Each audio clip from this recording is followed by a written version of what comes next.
pessoal, dando continuidade aqui ao nosso bate-papo sobre esses direitos e deveres individuais e coletivos, aparece pra gente o parágrafo 2º do artigo 5º, né? E ele traz a seguinte recomendação. Os direitos e garantias expressos nesta Constituição não excluem outros decorrentes do regime e dos princípios por ela adotados, ou dos tratados internacionais em que a República Federativa do Brasil seja parte. Bom, o que a gente extrai dessa leitura desse nosso parágrafo 2º? Primeiro ponto importantíssimo. Grifo de direitos expressos nesta Constituição não excluem outros. Não excluem outros. O que a gente mata aqui? Que, na realidade, a nossa Constituição traz uma cartilha enorme, extensa de direitos, mas o texto constitucional não esgota o assunto. Nem todos os direitos são previstos na Constituição. Obviamente, a Constituição traz muitos direitos, mas não traz todos os direitos.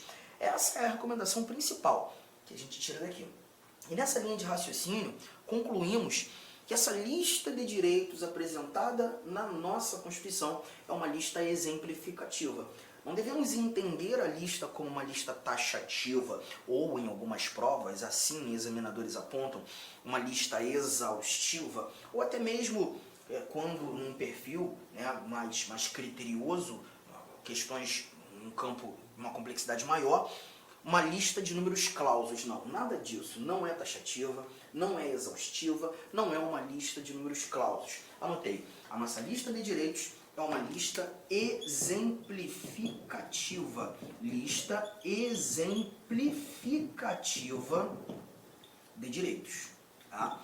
E a ideia de ser uma lista exemplificativa é que, ó, não taxativa, não, deixa eu colocar aqui melhor, não taxativa, não exaustiva, nada disso.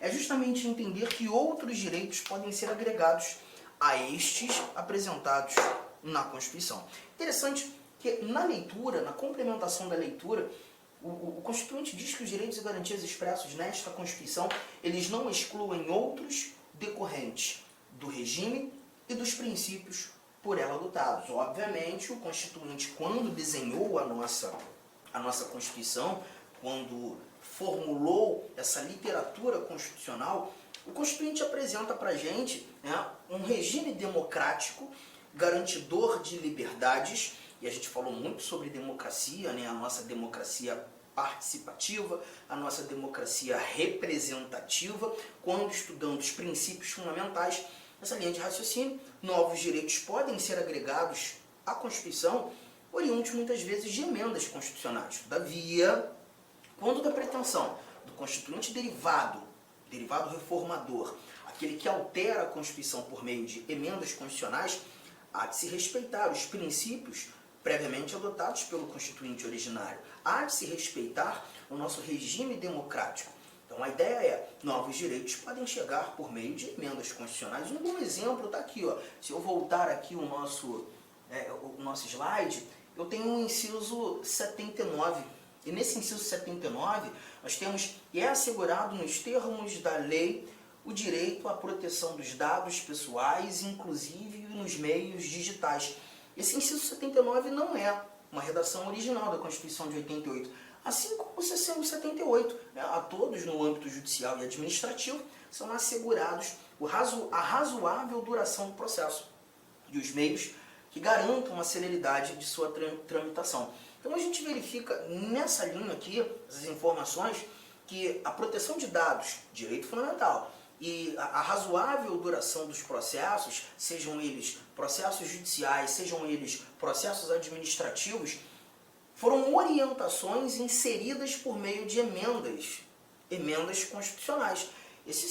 O 79, inclusive, muito recente, né? A gente viu o inciso 79 surgindo no início do ano de 2022, para você perceber, né, a importância de encontrarmos essas recomendações. E isso simplesmente afirma ou reafirma termos uma lista exemplificativa. Nem todos os direitos estão na Constituição, novos direitos podem ser inseridos por meio de emenda.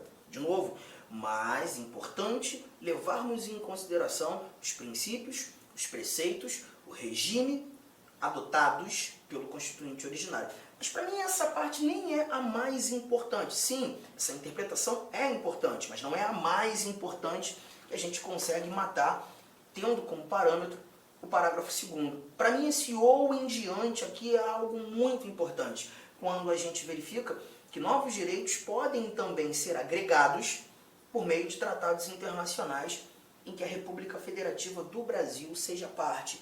E aí a gente leva em consideração que o Brasil é signatário, sim, de vários tratados internacionais que versam sobre direitos humanos. Os direitos humanos. Olha, é muito importante nós levarmos em consideração o que seria direitos humanos, ou o que seriam os direitos humanos. Muita gente tem uma dificuldade muito grande, a gente visualiza no dia a dia, no cotidiano, né, o pessoal falando sobre direitos humanos de uma maneira um tanto quanto informal demais, ou até mesmo de forma discriminatória, não sei se seria a melhor palavra, mas isso acontece muitas vezes pelo fato de não saberem genuinamente o que são direitos humanos. E aí a gente lembra de uma coisa, quando nós estudamos princípios fundamentais, o primeiro título da Constituição, quando nós conversávamos sobre os fundamentos da República Federativa do Brasil, aqueles 5 incisos que estão no artigo 1º, o terceiro fundamento da República Federativa do Brasil, a dignidade da pessoa humana. Eu aproveito esse momento justamente para trazer a primeira anotação que entra em seu caderno. O princípio da dignidade da pessoa humana, nós já havíamos falado isso, é o princípio basilar dos direitos fundamentais. É o princípio basilar dos direitos fundamentais.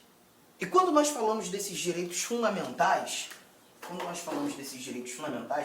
aparece a dignidade da pessoa humana.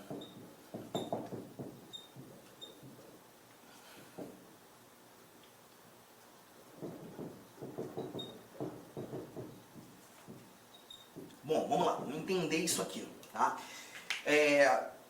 Direitos fundamentais são desdobramentos do princípio da dignidade da pessoa humana.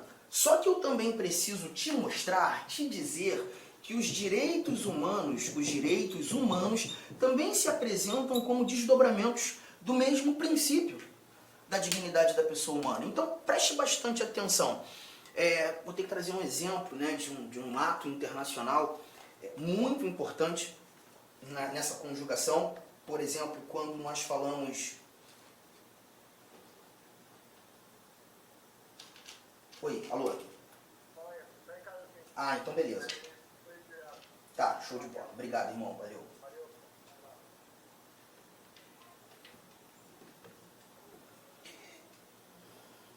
Tratar da Declaração Universal dos Direitos Humanos. A Declaração Universal dos Direitos... Eu vou voltar à parte dos direitos fundamentais. Espera aí.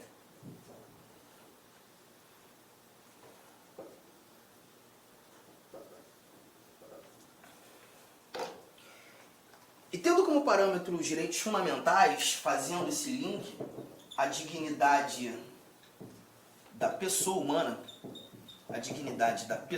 humana, qual é a relação? Direitos fundamentais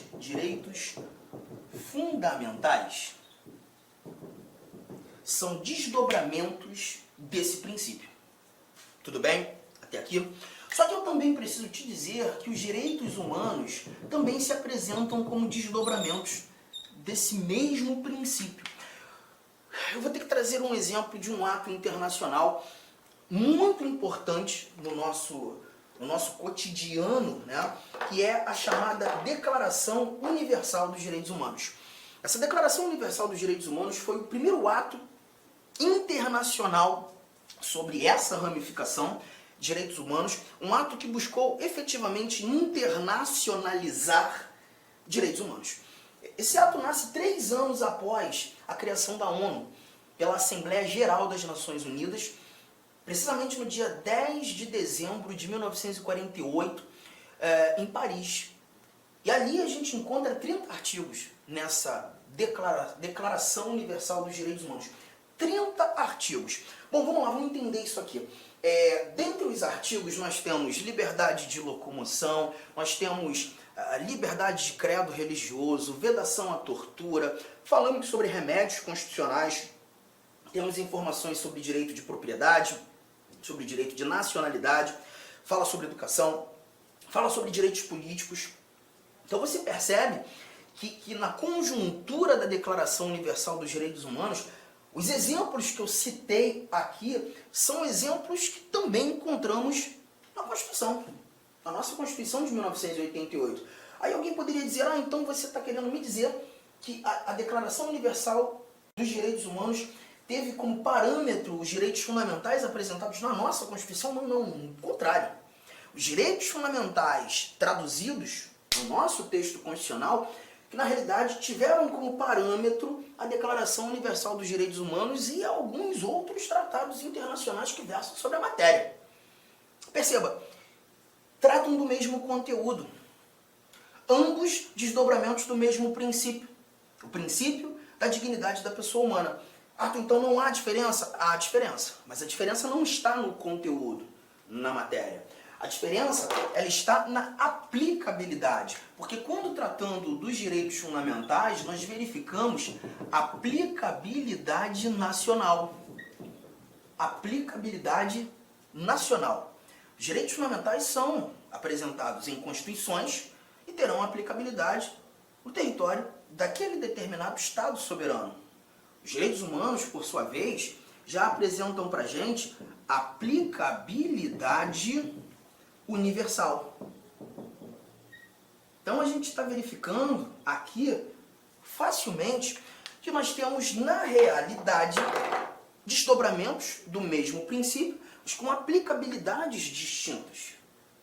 É por isso que tratados internacionais versando sobre direitos humanos podem agregar valor aos direitos fundamentais apresentados na nossa Constituição. Isso mais uma vez, ratifica a ideia que a nossa lista de direitos prevista na nossa Constituição não é uma lista taxativa, não é uma lista fechada, não é uma lista exaustiva, é uma lista aberta, é uma lista exemplificativa. Bom, fizemos essa correlação, né? E aí me aparece o parágrafo 3º do nosso artigo 5º. Queria que você anotasse essas informações são extremamente importantes para todos nós, só que o parágrafo 3º vem e traz mais alguns valores sobre esses mesmos tratados internacionais sobre direitos humanos. Olha o que nós encontramos aqui. Parágrafo 3º. Os tratados e convenções internacionais sobre direitos humanos que forem aprovados em cada casa do Congresso Nacional, 2 turnos, 3/5 dos votos dos respectivos membros serão equivalentes às emendas constitucionais. Perceba que o parágrafo 3º, ele traz para a gente os tratados internacionais tendo que passar por uma aprovação, por uma confirmação do nosso Congresso Nacional. Bom, nitidamente, na interpretação, nós verificamos que os tratados internacionais eles não são criados pelo nosso legislador, pelo nosso poder legislativo, mas eles devem ser confirmados pelo nosso legislador, pelo nosso poder legislativo.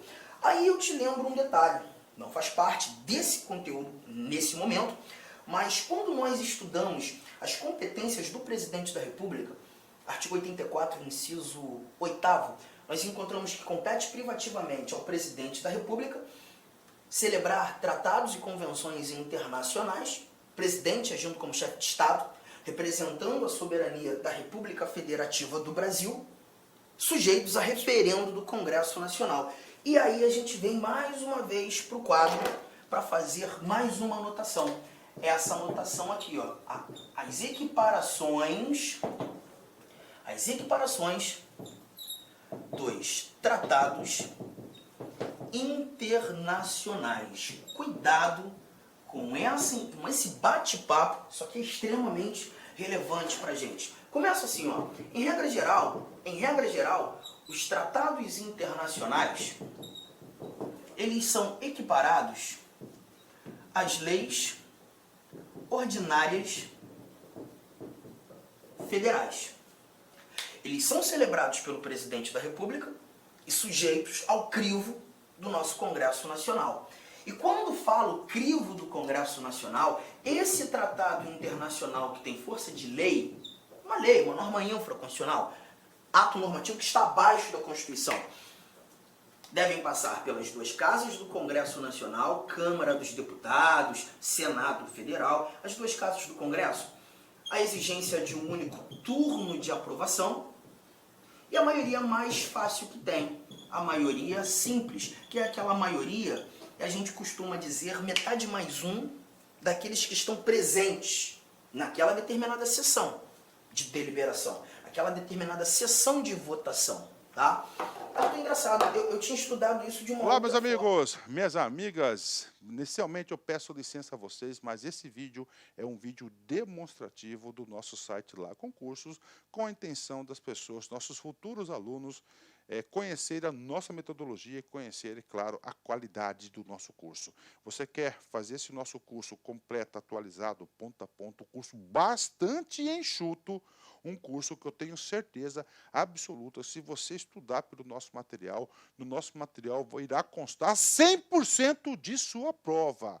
Pode ter certeza disso. Sabe quanto que está o investimento? Parcela única de apenas, olha aí, R$ 149,90. Vai lá, investe lá um pouco no seu conteúdo. Eu sei que aqui na internet, no YouTube, é de graça, tudo bem, a gente coloca esse vídeo aí sem problema nenhum, mas quer estudar, quer ter uma coordenação, vem fazer parte do nosso personal coach, que eu estudo em regime de metas.